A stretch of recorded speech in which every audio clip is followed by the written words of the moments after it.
Who gives away her bread before even ordering her meal and thanks the child, not the man across the table? That's exactly what Ellie Morales did. She wasn't looking for love. She wasn't even looking for him. She just needed a warm meal after a long shift and agreed to a blind date her friends signed her up for, mostly for the food.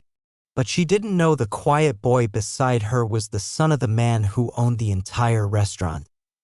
And that this dinner was never just a date, it was a quiet test to see who still had a kind heart when no one was watching.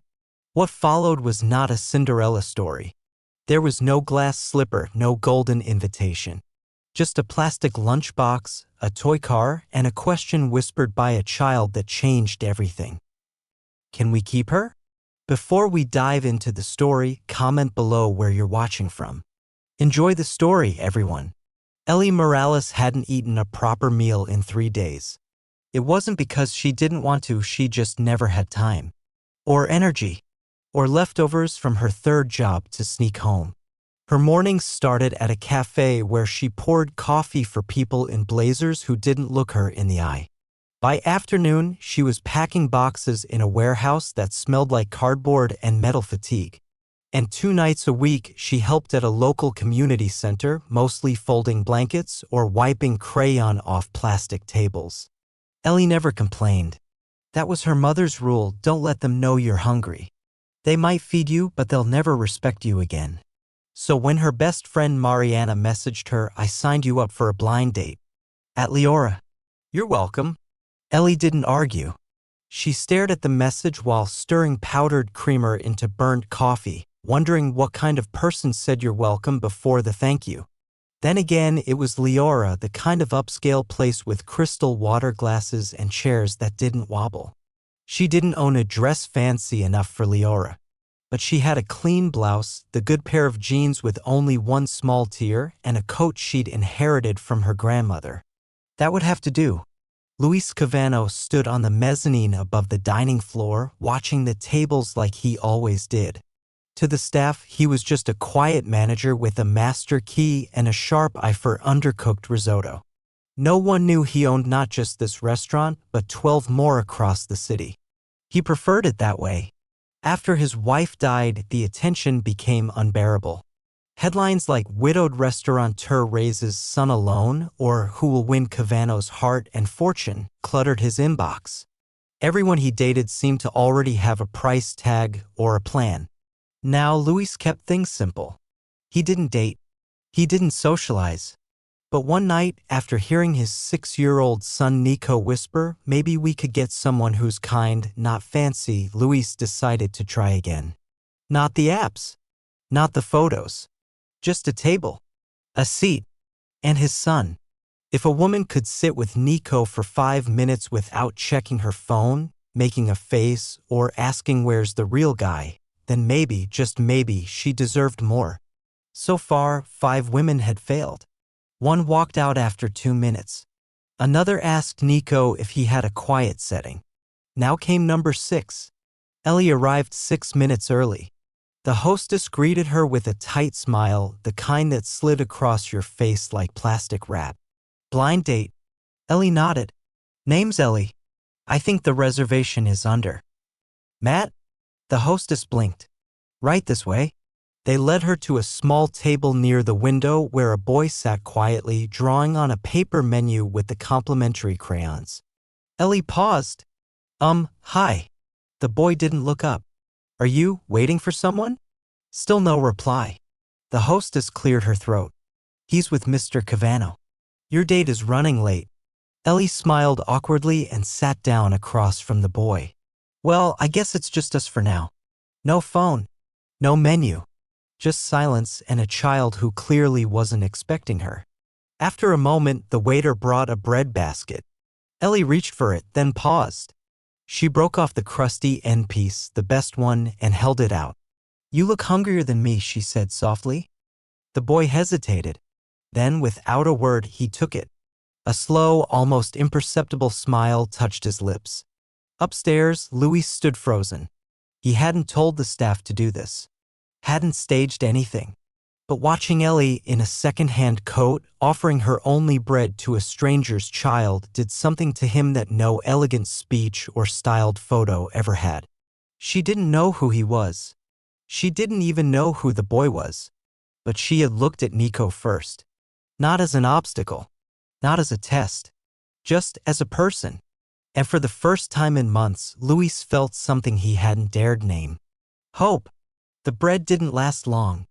Nico ate it in 3 slow bites, savoring each one like it was a secret. Ellie didn't mind. She leaned back, watching him carefully, not with pity, but with interest, the way you'd watch a squirrel inch closer to your hand in the park. Respectfully. Quietly. Patiently. I used to draw like that, she said, nodding toward his crayon sketch. Only I wasn't very good. My trees always looked like broccoli and my sons had faces. Still no reply. But Nico's crayon slowed, paused. Are you an artist? She asked softly. The boy shook his head. Well, I think you are, she said anyway. Upstairs, Luis leaned forward against the railing. Nico didn't usually talk to strangers. Not even teachers.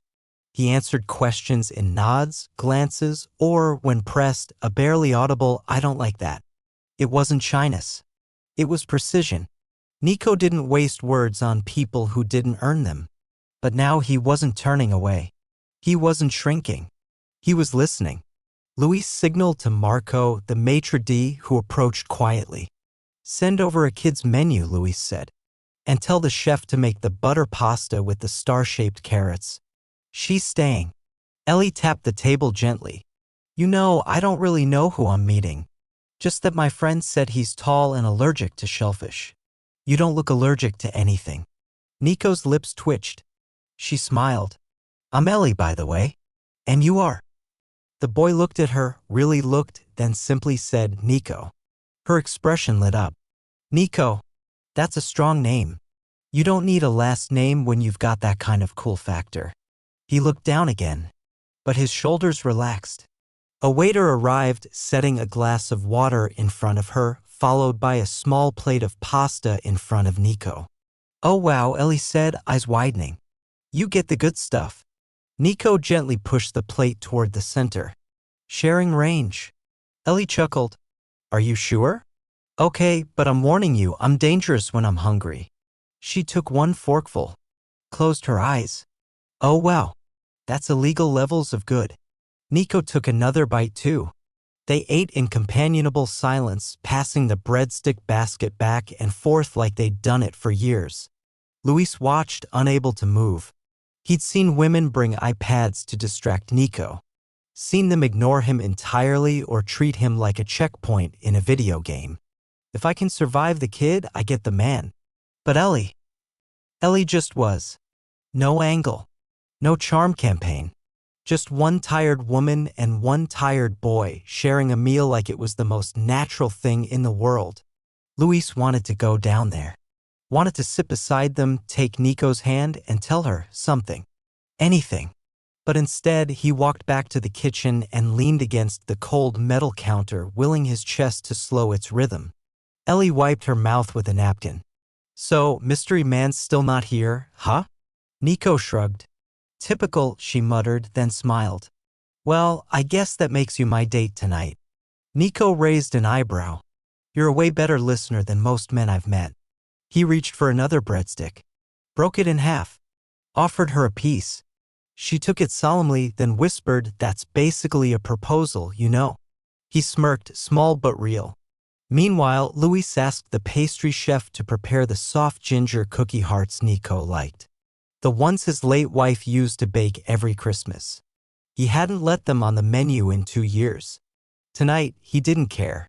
When he returned to the dining floor, Marco handed him a note. She left this, he said. Luis stared at the folded piece of paper. His chest tightened. 10 minutes earlier, Ellie had looked at her phone. Time was running short. Warehouse shift started in 40 minutes and the bus didn't wait. She didn't want to go. But Bills didn't ask if your evening was sweet. She stood slowly, pulled a pen from her coat pocket, the only thing always there, and scribbled on a napkin. To Nico, thank you for sharing your bread, your dinner, and your silence. You made my whole day better. Here's my number in case you want to draw again sometime. Ellie. Then, as gently as she'd come, she slipped out the front door without looking back. Luis unfolded the napkin. He read the words once. Then again. It wasn't a message for him. Not even a flirtation. It was a thank you letter to his son. He held the napkin like it might disintegrate in his hands. Nico wandered up a few minutes later, a chocolate smudge on his cheek. Luis crouched. Did you like her? Nico nodded. Luis smiled, then held up the napkin. She left this for you. Nico read it. Slowly. Then folded it back up and placed it carefully inside his hoodie pocket. She was kind, he said quietly. Luis nodded. She was. Nico glanced up. Can we see her again? Luis hesitated. His fingers brushed the edge of the napkin. Yes, he said finally. We can. But he didn't text her. Not that night. Not yet. Something about the way she walked away, free, real, untouched by wealth or expectation, made him pause. She didn't know who they were. But somehow she'd already seen them more clearly than anyone in years. Luis didn't sleep that night. Not because he was restless, but because for the first time in years, something inside him felt unfinished. It wasn't attraction exactly. It was interest. Gentle. Awake. A quiet curiosity about a woman who didn't ask about stocks or summer homes, only whether his son liked drawing trees with faces. He stood in the kitchen long after Nico went to bed, the folded napkin still in his pocket. At midnight, he finally placed it on the counter. Flattened it. Read it again. Thank you for sharing your bread, your dinner, and your silence. He almost called. Almost. But something about the note, the care of it, made him stop. A woman like that deserved more than a text at midnight from a man who hadn't even introduced himself. The next evening, over tomato soup and toasted bread, Nico spoke without looking up. She said boxes don't judge. Luis paused. What? Nico set his spoon down. She said she had to go to the warehouse. That boxes don't care if you look tired. Luis stared at his son. That means, Nico added seriously, she's kind. We should bring her something that says thank you. Luis blinked. It wasn't a demand. It wasn't even a question. It was a suggestion. Soft. Earnest. From the same child who barely let people hold his hand, let alone speak for someone. Luis didn't ask for more. He stood up, walked to his office upstairs, and opened the reservation log. The napkin Ellie left had her number. But more importantly, earlier that week, the hostess had quietly packed up the rest of her pasta when she ran off to catch her bus. One of the staff, a kind girl named Anna, had offered to send it to her the next day. Luis searched the delivery records. And there it was. E. Morales, North Pine Logistics, Dock B. Delivery requested at 10:30 p.m. The restaurant had sent a meal. And Ellie had accepted it. At 10:15 the next night, Luis parked his car in front of the warehouse. He wore a gray coat and no tie. No watch. Just a paper bag in hand, warm, heavy, and filled with pasta, soup, and 2 heart-shaped ginger cookies Nico had insisted on including. The building was dull, square, and silent. Fluorescent lights flickered near the entrance. Luis hesitated for a moment, then stepped inside. No one looked at him. Why would they? Forklifts buzzed between rows of stacked boxes. Somewhere, a clock radio played muffled pop music. The air smelled like cardboard, metal, and exhaustion. And then he saw her. Ellie. Hair tied back with a pencil jammed through the knot. A safety vest over her hoodie. Hands lifting a crate that looked far too heavy for one person. Luis approached slowly. Ellie. She looked up, startled. Then froze. You. Luis held up the bag. I brought food. A long silence. Her gaze moved from the bag to his face. The realization settled slowly. She knew. Not everything, but enough. You're the guy. Her voice was flat. Luis nodded. Luis Cavano. She let out a sharp breath. Figures. He opened his mouth, but she lifted a hand. Let me guess. The date was a setup. Your kid's the test. I'm the test subject. And this, she pointed at the food, is the reward if I passed. No, Louise said softly. This is dinner. For someone who gave away her bread. Ellie turned away, shoulders tight. I didn't ask for this. I know. That's why I came in person. To say thank you. And I'm sorry. She faced him again. You watched me, didn't you? He hesitated, then nodded. Yeah, from the mezzanine. But not to judge you, just to see how you treated him. Without knowing who we were. Ellie crossed her arms. And if I'd ordered champagne and ignored him? You wouldn't have, Louise said quietly. That stopped her. She stared at him for a long time. Then, with a sigh, she leaned back against the wall. I'm not mad, she muttered. Just tired. I showed up for free food. Not a fairy tale. You didn't get one, Louise said. You got me. Her lips twitched. Almost a smile. Then faded. And what happens now? You offer me a castle and a second date with your son. I don't know, he admitted. Maybe just a seat. At a table. With warm food. Ellie looked at the bag. Then looked away. You don't owe me anything. Louise stepped back. Gently set the bag on a crate beside her. I know. But I still wanted to give you something. Not because I expect anything. Just because you made my son smile. Ellie glanced at him, then down at the bag. Does it have bread? Two kinds. I'm allergic to neither, she muttered, almost joking. Louise gave a small, grateful smile.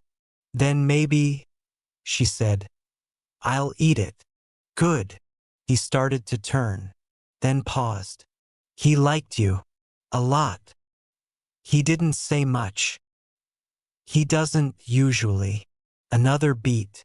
Then he added, he put one of the cookies in that bag. Ellie blinked. The boy who doesn't speak gave me dessert? Louise nodded. That's his version of a speech. He left quietly. She didn't call after him. But when she opened the bag later that night, her eyes stung. Because on top of the napkin-wrapped pasta was a cookie, shaped like a heart, with a smiley face made of chocolate chips, and a note in blocky child handwriting that simply said, Thank you for not looking away. Nico sat cross-legged on the living room rug, tracing the outline of a toy car with one finger. It wasn't new. In fact, it was a little beat up. A tiny blue hatchback with one missing wheel cover and stickers peeling at the edges. But it had been his favorite since he was 4. Not because it was fast or shiny, but because it had doors that opened and space inside. He used to tuck tiny drawings into the back seat. Notes, sometimes a bead or button he found. For Mom, one said. For Dad, another. But tonight, he sat staring at the empty back seat like it was a question. Luis entered the room slowly, carrying 2 mugs of warm milk. He handed one to his son without a word. They drank in silence, as always, until Nico asked, Do you think she's mad at me? Luis paused. No, she's not mad at you. But I let her leave. Luis looked down. She didn't leave you. She just didn't know if she was allowed to stay. Nico tilted his head.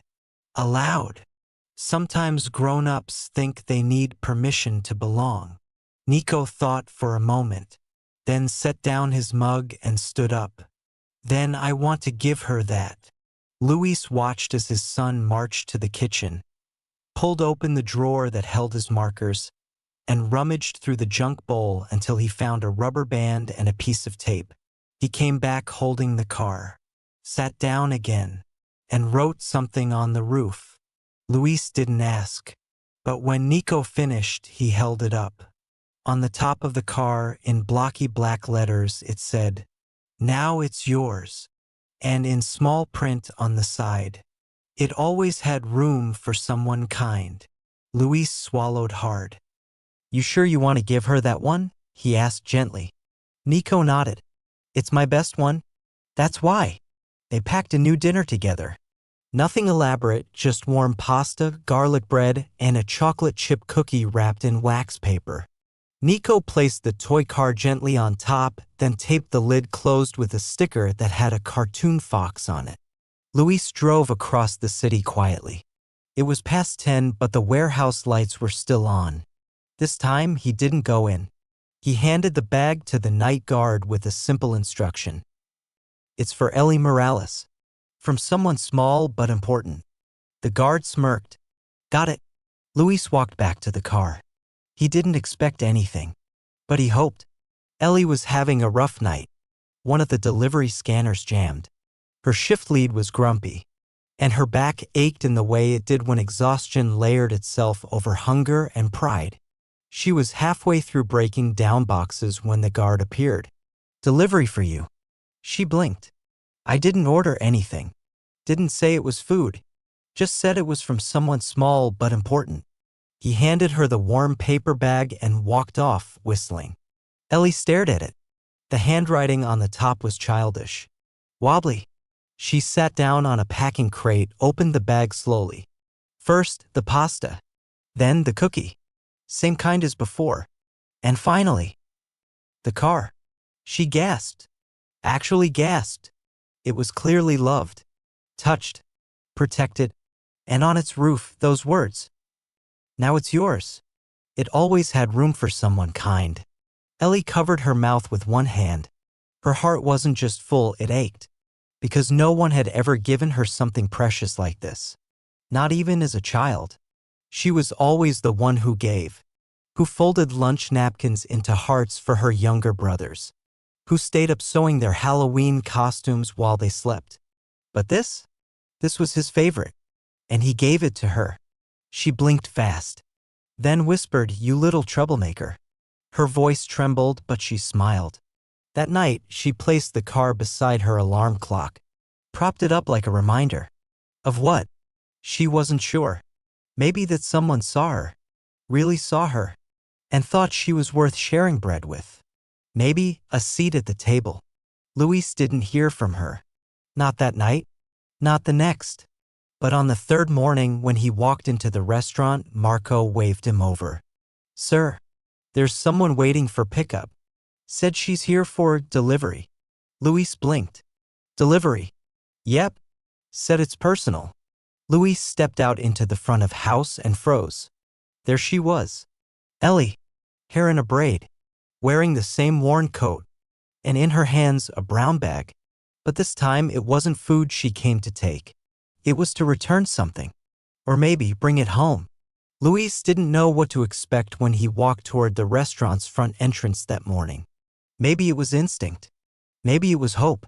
But the moment Marco said, "She's here," he felt something shift, like a long-held breath finally released. And there she was. Ellie Morales. Standing by the front window, holding a paper bag in one hand and the toy car in the other. Not returning it. Just carrying it. She looked up, saw him, and smiled cautiously but honestly. "Hi," she said. Luis swallowed. "Hi." A pause. Then she lifted the bag. "I brought something." "Food." "Not exactly." She handed it to him. Inside was a small lunchbox. Plastic blue. On the lid, taped gently, the toy car, now with a new sticker on its hood. "Round trip. Still room inside." Luis looked up at her. "He misses you." Ellie's smile wobbled. "I missed him too. And me." A long silence. "You scared me," she admitted. Luis nodded. "I scare myself." She took a slow breath. "But the way you listen, the way you let him lead, that didn't scare me." "He let us both," Luis said quietly. She chuckled. "He's got good taste in carbs and people." Luis gestured toward the dining room. "Stay. Eat with us." She hesitated. "Just for a moment. Then I have an hour before my shift." Nico was already at their usual table. When he saw her, he didn't smile. He ran right into her coat, arms around her waist. He didn't speak. He didn't need to. Ellie hugged him tightly, bending down to meet his eyes. "I missed your quiet voice," she whispered. He stepped back, took her hand, and pulled her to the table. Luis followed, slower, unsure, but Nico reached back and grabbed his hand, too. They sat down together. No menus. No pretense. Just 3 plates, warm food, and the kind of silence that feels soft, not sharp. They talked. About little things. The cold weather. The best way to toast garlic bread. The fact that Nico's drawing of a fox looked more like a potato. Luis didn't bring up the restaurant, or her jobs, or the napkin or the toy car. Neither did she. There were no explanations. Just presence. Just warmth. When the waiter brought out the cookies, Ellie laughed. "Okay, now it's officially the best date I've ever been on." Luis raised an eyebrow. "Even though I didn't say a word for the first 2? "You watched," she said. "And sometimes watching is louder than speaking." He looked down. "Do you want another dinner? With us? No hidden tests this time." She nodded. "Yes, but not dinner. Lunch? Breakfast? Why breakfast?" She smiled softly. "Because I've never had one where I wasn't rushing. I want one where I can sit and breathe and maybe belong." Luis felt something stir in his chest. He reached across the table and gently tapped the toy car, still sitting between them. "Then we'll make space." Nico added, "Still room." When Ellie left, she didn't feel like she was walking away. She felt like she was returning even as the door closed behind her. Luis stood by the window, watching until she disappeared down the street. Nico came up beside him. "Is she ours now?" Luis smiled, knelt down beside him. "No, buddy. She's her own. But can we be hers?" Luis looked at the toy car on the table, at the napkin still folded in his wallet, at the boy who finally let someone in. "We already are. Some endings don't come with fireworks. Some just begin with a knock on the kitchen door." Luis was chopping parsley in his home kitchen when he heard it, soft, unsure. He wiped his hands on a towel and opened the door. There she was. Ellie, holding a plastic bag, a thermos tucked under one arm. "I brought lunch," she said. "You brought me lunch?" "Well, for both of you. But yes." Luis stepped aside, heart thudding somewhere behind his ribs. She walked in like she'd been there before, not confident, but comfortable. Like someone who didn't need permission anymore. Nico was in the living room, coloring. He looked up, then grinned, not wide or dramatic, just that small, quiet smile he only gave to people he trusted. "Hi," he said. Ellie dropped to her knees beside him. "Hi, Fox Boy." He handed her a sheet of paper. It showed 3 chairs at a round table, a plate in front of each. In the center, a small toy car. Each chair had a name. One said Nico. One said Dad. One said Ellie. And under the picture, in big, blocky letters, "My people." Ellie blinked hard, then kissed the top of his head. "You little artist," she whispered. They ate at the kitchen table, sun pouring in through the curtains. Nothing fancy, sandwiches she'd made, slices of pear, a thermos of her favorite cinnamon tea. Luis had never tasted anything so comforting. She poured tea for all of them. "It's not as good as yours," she said. "But it's honest." "That's better," Luis replied. After lunch, Ellie pulled out something else from her bag, a small lunchbox. Plastic. Blue. Familiar. But now it had a sticker on the side that read, "Reserved." Inside, folded paper, a cookie, and a note. Luis opened it.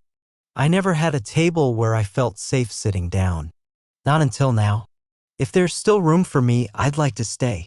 Or at least come back tomorrow." Luis didn't answer. He stood up, walked to the cupboard, and pulled out a clean ceramic plate. Set it on the table beside Nico's. Then poured more tea into her cup. Then stay. That evening, Luis sat with Nico in the living room while Ellie dozed on the couch, blanket over her knees. Nico looked at his dad. "Does this mean we're different now?"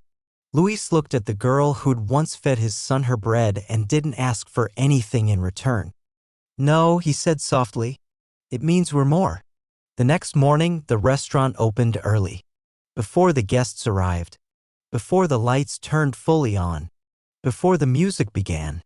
A table near the window was set quietly, no glitter, no name tags.